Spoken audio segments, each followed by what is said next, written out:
what's up, man? Where you at, bro? Been waiting at the gym for you. Okay. Alright, see you soon. Ring a ring, ring ring, ring ring, pick up the phone. Ring ring, ring ring, ring. Yeah, hello?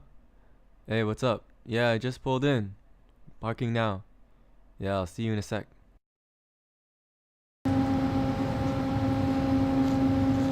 Hey, bro.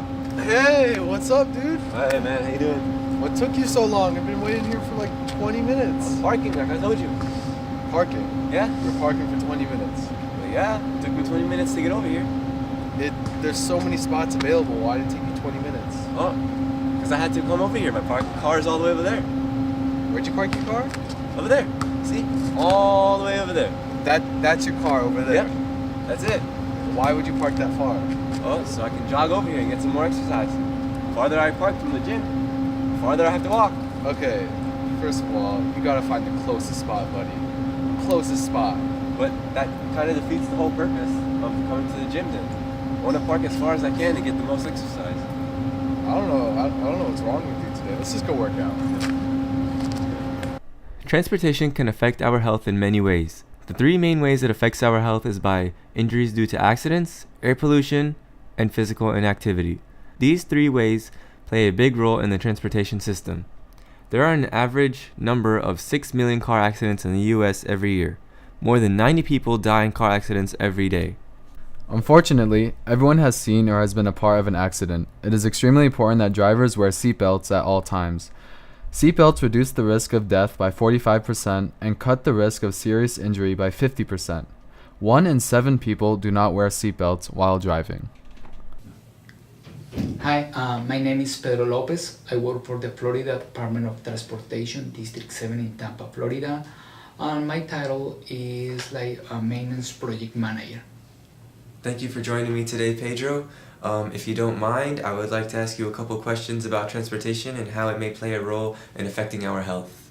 So maybe it's not necessarily their responsibility and not something that they have to do, but if anything at all, what does the FDOT do to teach drivers about driver safety and responsibility?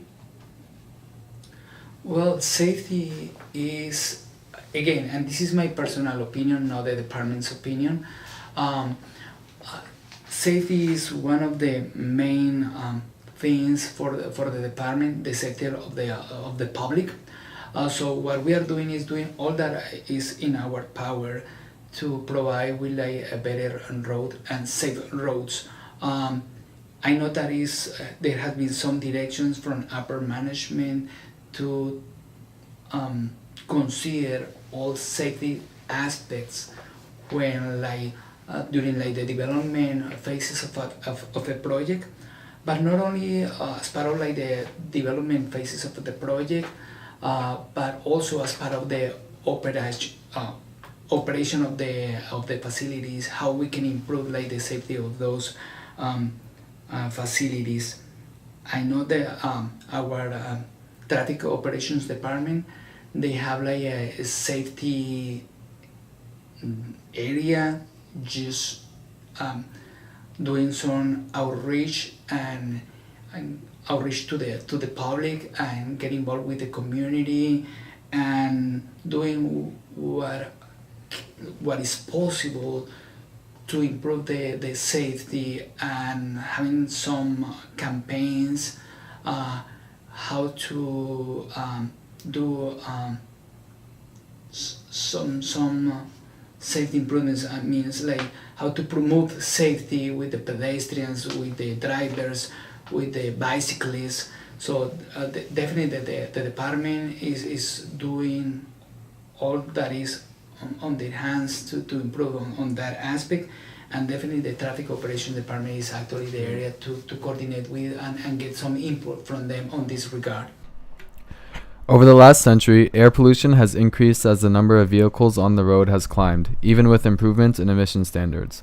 Populations at greater risk include children, other adults with pre-existing respiratory diseases, people who work or exercise outdoors, and people who live near highways and interstates. Living next to a major road is associated with increased risk of asthma and cardiovascular disease. So, considering how cars may play an effect on air pollution, when planning for roads or highways, is the effect of air pollution on the population taken into consideration at all? Yes, I think that part of the planning stages for like any road project, not only road projects, but specifically to road projects, they take into consideration like how like the environment is gonna be impacted by the proposed project. I know that one of the stages that we have for like our road projects is like the PD&E phase, planning, development, and environmental. Even though that I'm not have like too much knowledge on that area, I know that they are considering the environment impact as part of those stages of like the planning of a project, and is pollution, air pollution, like also like the other aspects about like the impact. But again, it's not my area of expertise, but I know as part of like the PD&E stages, they evaluate those impacts. Physical activity is one of the most important behaviors that drives health and well-being. The amount of time an individual spends in a car is associated with obesity. Every 60 minutes spent in a car each day increases a person's odds of being obese by 6%. On the other hand, each mile walked per day decreases the odds of obesity by 7.7%. People living in a more walkable communities are more likely to use physical active modes of transportation and have a lower body mass index, drive less, and produce less air pollution. So obviously there are many significant factors that play into obesity in America, and you can't really pinpoint it to just one or two different things. But do you think our transportation system is partially at fault for America's larger rate of obesity?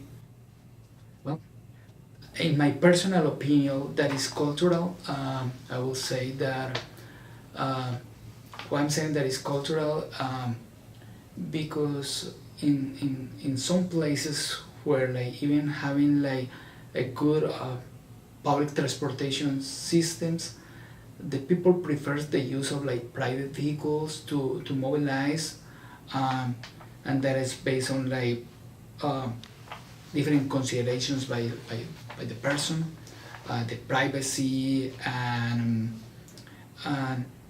definitely that have some impacts, because it means like the people, they don't walk like enough to go and reach like the public transportation system to go from one way to another, that in some cases will be beneficial for the whole health. But again, I will say that is part of like the cultural, it's more like cultural. I don't know if like providing like more like or better massive transportation systems will create like some impacts to like the health and reduce the obesity. But yes, definitely transportation will impact that. In conclusion, it is important to be aware of how transportation affects our health. It is our responsibility to ensure the safety of others when we get behind the wheel. Neighborhoods should not be located directly next to highways, and safe means of physically active modes of transportation have to be considered when developing roadways. Now lastly, considering your knowledge of this field and of the entire civil engineering field in your work experience, as civil engineering students, what advice would you give us to better safety on the road? Well, as future professional engineers, definitely we need to be able as professionals to be able to provide like facilities that promote the safety and actually comply with some safety standards. I know that there have been a lot of research in so many areas regarding to the safety, not only for roadways but other type of facilities, and like probably my advice to like the future professionals in that area is to be aware of those research, and trying to implement some of like not trying to implement some like the implementation of those recommendations as part of those research safety studies. It will be definitely something to take into consideration, how to implement those recommendations, those, because it's not only recommendations. I know that we have like safety standards and safety criteria that needs to be actually put in place. So my advice is definitely that one. Be aware of those. Be aware of those standards, guidelines, recommendations, research studies, and implement those as part of like the future projects, and in the transportation field, in the construction field, in the development field, in the design field, in the safety field. So in all of those fields, be aware of that and implement those